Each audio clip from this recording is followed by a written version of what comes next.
이제 검찰에서는 범죄는 인정하되 처벌이 중하게 하지 않고 기소유예했어요. 범죄의 죄질이 중하다고 보지 않은 거죠. 저는 서울대를 졸업하고 사법고시를 합격한 후 대기업과 보험회사의 사내 변호사로 5년, 대한민국의 최고의 로펌이라고 하는 김앤장에서 10년간의 근무 경력을 가지고 있는 17년차 변호사입니다. 안녕하세요. 최혜원 변호사입니다.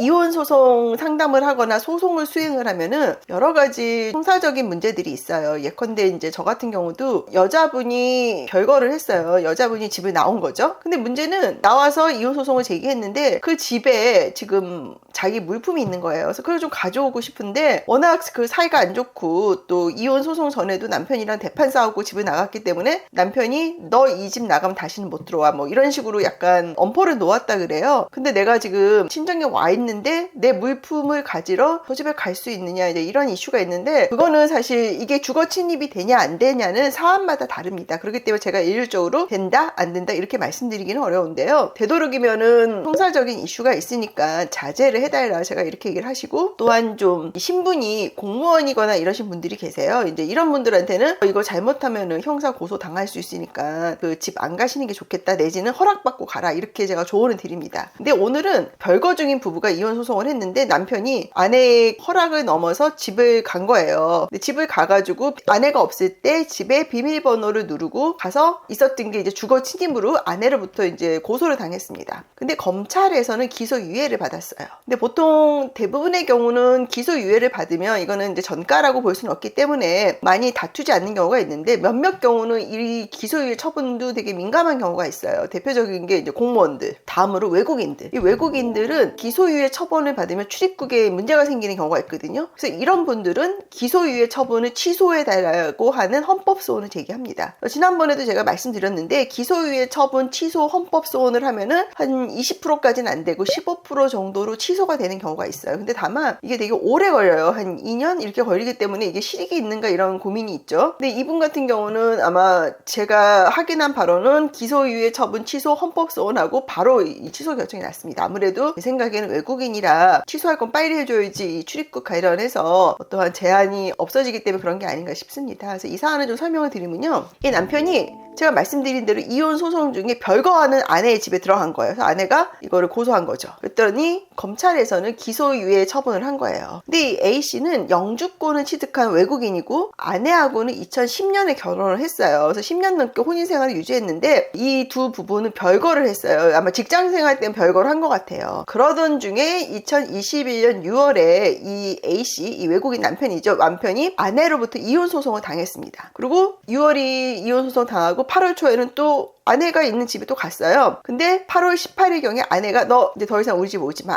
이렇게 출입을 명시적으로 거부를 했어. 근데 그 거부 명분이 뭐였냐면 그 당시 아내가 코로나에 걸렸기 때문에 나 코로나 걸렸으니까 당신이 우리 집 오지 마시오 아마 이렇게 얘기를 했나 봐요. 그런데 그 이후에 8월 18일에는 이제 아내가 명시적으로 집을 오지 마 나 코로나 걸렸으니까 오지 마 이렇게 얘기했기 때문에 명시적으로 어쨌든 주거에 대해서 오지 말라는 얘기를 한 거잖아요. 그 이후에 9월에 또 이 남자분이 그 아내가 살고 있는 집에 가서 비밀번호를 누른 거죠. 근데 이게 바로 이제 그 기소유예로 고소된 그 사안인데 이제 검찰에서는 범죄는 인정하되 처벌이 중하게 하지 않고 기소유예했어요. 범죄의 죄질이 중하다고 보지 않은 거죠. 근데 이분은 그 외국인이었기 때문에 체류나 출입국에 이제 불이익이 있어서 기소유예 처분을 취소해달라는 헌법소원을 한 것 같습니다. 헌법소원을 했더니 헌재에서는 이 기소유예 처분은 청구인 이 A씨죠. A씨의 평등권과 행복추구권을 침해했다 그러면서 검찰의 기소유예 처분을 취소했습니다. 여기서 쟁점이 뭐냐면 지금 별거 중인 와이프, 배우자가 살고 있는 집이 이 부부의 공동 거주하는 장소에 공동 거주자로 볼 수 있느냐가 이제 쟁점이었어요. 왜냐면 이게 공동 거주자로 볼 수 있으면 사실 비밀번호 누르고 들어간 게 범죄가 되진 않을 거잖아요. 근데 이제 검찰에서는 이분들은 별거를 하고 이 집은 아내가 생활하는 집이니까 공동 주거자로 보질 않은 것 같아요. 근데 헌재는 이 공동 거주자로 본 겁니다. 이 형법상 주거 침입죄라는 게 타인의 주거에 들어가 주거 침입죄가 성립되는 거지 돼야지 공동 거주자 간에는 이 주거 침입죄가 성립되지 않거든요. 그래서 헌재에서는 이분을 공동 거주자로 본 근거가 배우자로서 출입을 하는 그 비밀번호를 와이프가 알려준 거고, 그 집안에는 A씨, 이 외국인의 물품도 다수 있었다. 그리고 장기간 주말 부부를 했기 때문에 과거에는 이렇게 출입이 문제되지 않았던 거고, 또 생활비도 외국인 남편이 아마 대부분을 부담을 했다 그래요. 물론 이제 집 소유 자체는 그 한국 여자분의 소유였다고 합니다. 그리고 아까 말씀드렸지만 와이프가 더 이상 집에 오지 마 하고 주거에 대한 이제 제한 의사를 명확히 했는데, 그 배경이 코로나로 인한 거였기 때문에 이거를 명시적으로 주거 침입의 출입을 거부한 의사를 보기는 좀 어렵다. 이제 그렇게 판단을 한 겁니다. 그래서 결론적으로는 배우자로부터 더 이상 이 집에서 나가라는 명시적인 게 있다고 보기는 어렵고, 이 공동 거주자의 그 지위를 이탈했다고 볼 수는 없다. 그렇기 때문에 이 기소유예 처분은 A씨의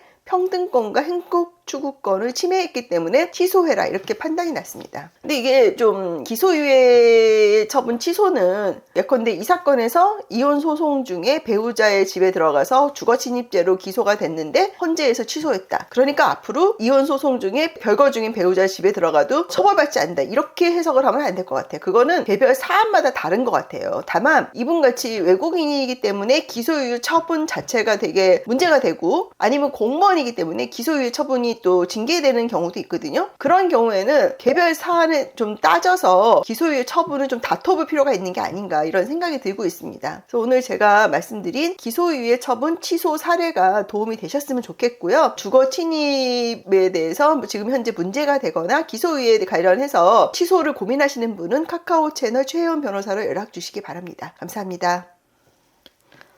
사건 수임이나 법률 상담을 원하시는 경우 카카오 채널 최혜원 변호사를 검색하셔서 연락 주시면 상담을 도와드리도록 하겠습니다.